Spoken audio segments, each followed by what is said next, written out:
Und wir haben uns dann die Gefangenen gekümmert. And then we dealt with the prisoners. And among them was a British officer. He looked like something out of a magazine, a caricature, just like we'd imagined. He had red hair, moustache, freckles, sunburnt skin, and was very arrogant and deliberate. And he said to me that he wanted to see the 88 or the AK gun. And I told him, I'm sorry, that's impossible. And although he was a prisoner, he said to me, that's an order. I said, I'm sorry, it's impossible. He was very angry and sat down again. About half an hour later, 2 of the guns came back up to the pass, and they were firing at the British units retreating to the coastal area, retreating from the motorized units from the pass.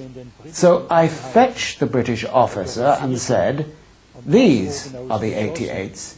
And he was standing in front of them and shaking his head, and he said, it's not fair to shoot at tanks with guns like that. Mit solchen Kanonen auf Panzer zu schießen.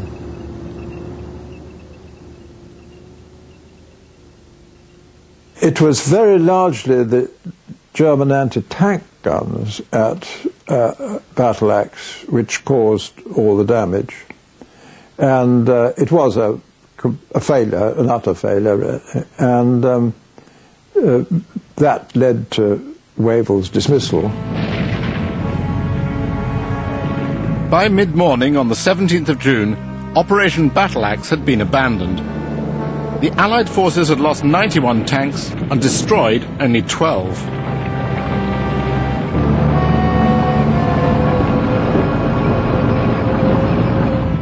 The Germans moved on towards Tobruk, the last British stronghold in Libya.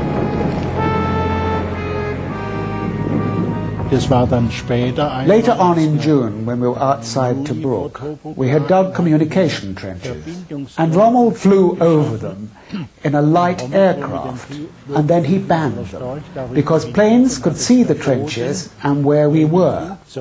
We were only allowed to dig foxholes, covered holes, machine gun positions, mortar positions, and infantry positions, but no communication trenches, so that the positions will be better hidden and we wouldn't be betrayed.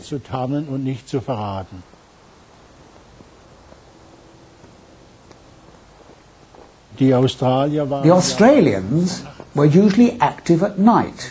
Well, I have to admit, in night fighting the Australians were better than us. They were more the outdoor type.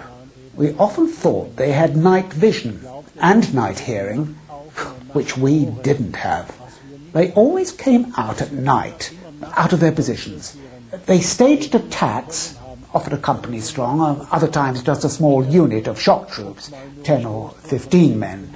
They'd suddenly be there in a tank trench, or right in front of our positions, and then they'd disappear again.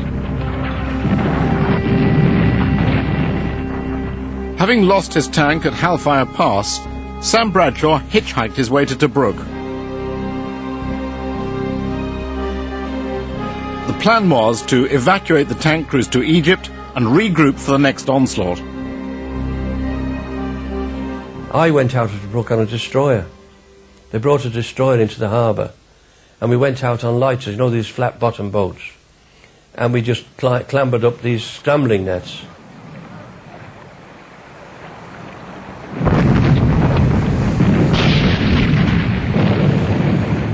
And we came under fire, you see, as you come out of the harbour. The Germans were surrounded Tobruk. So as you came out the harbour, you came under fire. So we came out and we were firing, but they didn't hit us, of course.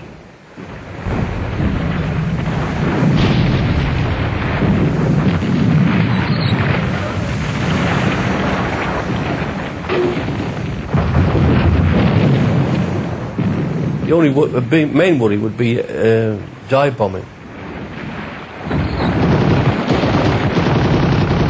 We were dive bombed, but we didn't get any casualties.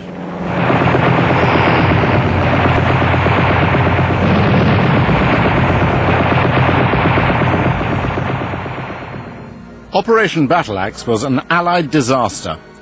Churchill was distraught. Rommel, he said, has torn the new won laurels from Wavell's brow and thrown them into the sand. But Churchill had little time to brood about Allied losses in North Africa. Events further east were about to take precedence. Vladimir Rubinstein worked for the BBC. His job was to listen to Russian radio and pass on any useful information to the secret services. I remember just in those days, the Children's Hour suddenly started dealing with military subjects. And that was a bit strange.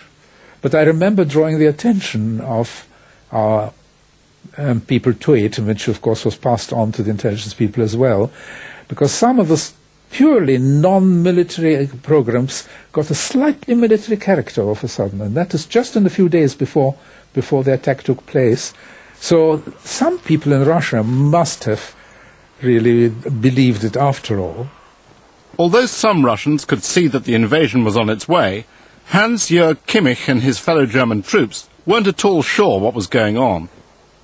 Das war genauso überraschend wie der Krieg 1939 gegen Polen. It was as much a surprise as the war against Poland in 1939. Juni dann nicht mobilisiert. At the beginning of June, we weren't really mobilized, but simply taken by train from Stuttgart to the east, to the Polish sector. Even then, we still didn't know what was really happening. Was nun eigentlich passiert. Manche Leute meinten, es gäbe einen Vertrag mit Russland. Many people thought that there was a pact with Russia. We were going to march through the Ukraine and to go and help Rommel on the Suez Canal. Am Suezkanal zur Hilfe zu kommen. Es gab viele Gerüchte. There were lots of rumors. It's always like that in war. And then we found out one day before that there was going to be an attack on Russia. Einen Tag vorher erfahren. At 4 a.m. on the 22nd of June 1941, an Axis force 4 million strong invaded Russia.